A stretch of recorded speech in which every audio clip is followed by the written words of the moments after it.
Assalamu alaikum.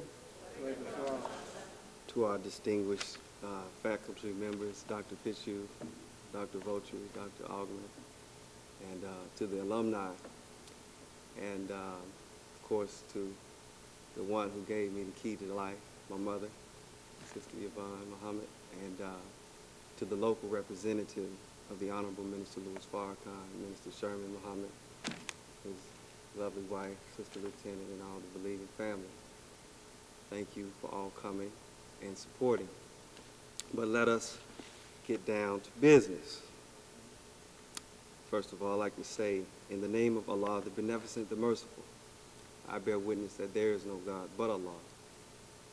And as a student of the Most Honorable Elijah Muhammad, I can never thank Allah enough for his intervention in our affairs, in the person of Master Farad Muhammad, as the scripture teaches us, that there will one be self-guided, and he will come without observation.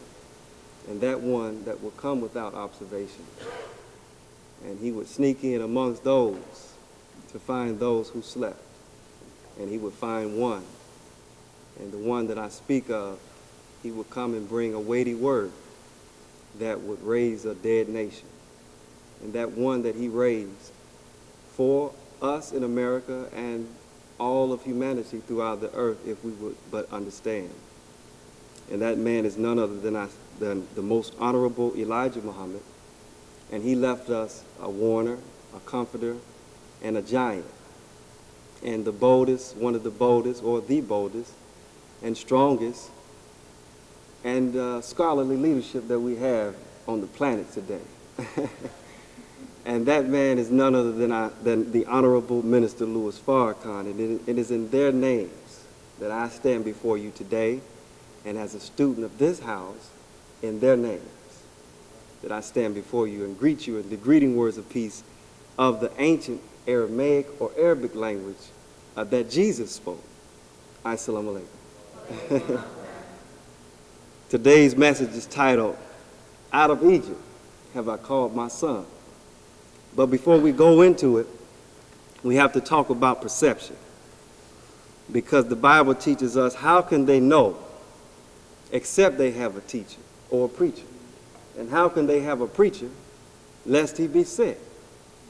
Well, as we study in seminary and as we study historically, you know, we as black people in America, we've been in the hands of an oppressor. And that oppressor, he who would not treat you right, is not going to what? Teach you right. That's right. So mostly everything that we're taught comes from our slave master, or from a impression that he has placed upon us.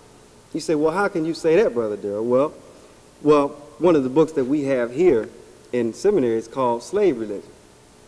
And the author writes, before, it says, the independence of black churches and black ministers in the South was always threatened by restrictions. The slave was never free to preach an unadulterated truth. He was always controlled by his slave master. It said it was not only the civil authority which curtailed the ministry of the black preacher.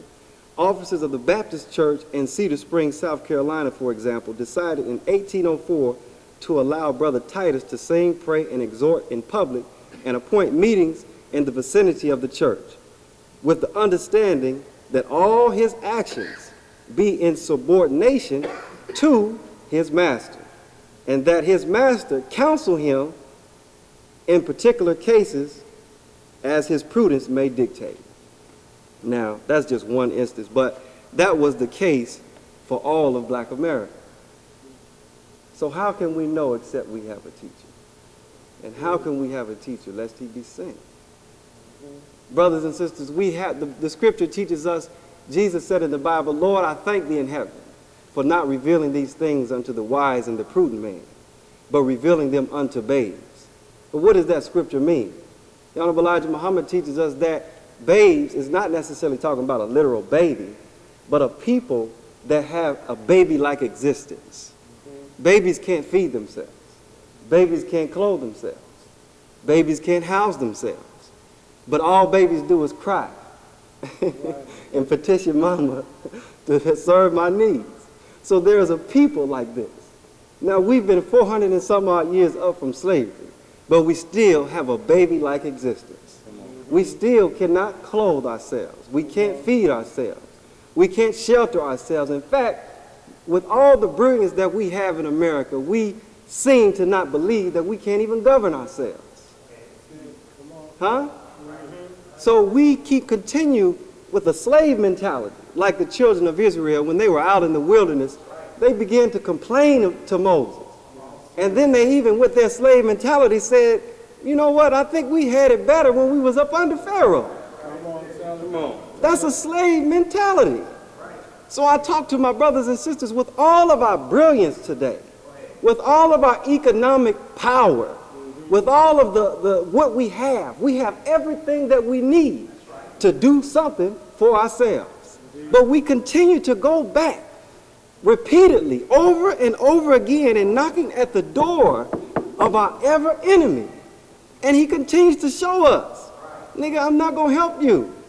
We can petition, but all we can do is petition. But I mean, when are we going to learn to trust in the Lord that we say we believe in, and believe in ourselves, and begin to do something for self? If you believe in Jesus, who's real, and if you believe in the God that he represents, who's real, then that's all we need. We have the preparation, we have the intelligence, and we have the economic power to do something. We have the power, but we don't have the right mentality. Because like Jesus had a crown of thorns on his head, we as Black America, we have, our educational system has been like a crown of thorns. Because it has only allowed us to go so far in advancement, but not allowed us to do something for ourselves. The Jews, the Italians, every nationality, the Asians are able to come to America and serve their community. But we have a stifling mentality. We don't believe that we can do something for ourselves. We say, well, we got to get ready to go and vote. Well, vote. Well, don't you know that the Voting Rights Act was just reinstated?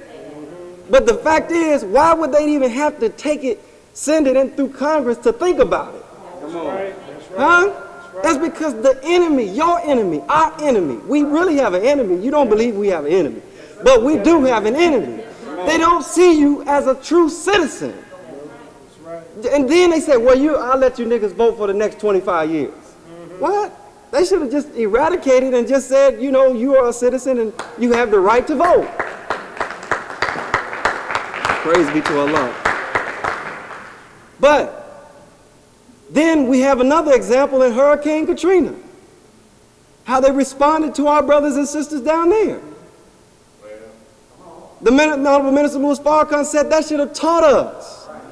But what we have is a slave mentality, and also what we have is a fear of our enemy. You say you believe in God. You say you believe in Jesus. Well, stand on it. Because if you believe in the Christ of this Bible and Holy Quran, who is real, now, if you stand on him, you're going to see his power. Because first of all, you don't even see who you are or whose you are. The black man and the black woman of America are the direct descendants of God himself. You and I are the chosen of God. And it is the world's saving grace is predicated on the condition of the rise of the black man and black woman in America and all over the world. Take it or let it alone. But we cannot look at this scripture and say, you know, Cone said in one of his books, I think it's the God of the Oppressed. And in his book, he had made a statement. He said, and in one of the paragraphs, Cone said, the black experience as a source of theology. But I say, Brother Cone, I have to correct you. The black experience or black theology is not a source. It is, in fact, the foundation and the source of theology. Because from Genesis to Revelation, it's talking about the condition of an oppressed people.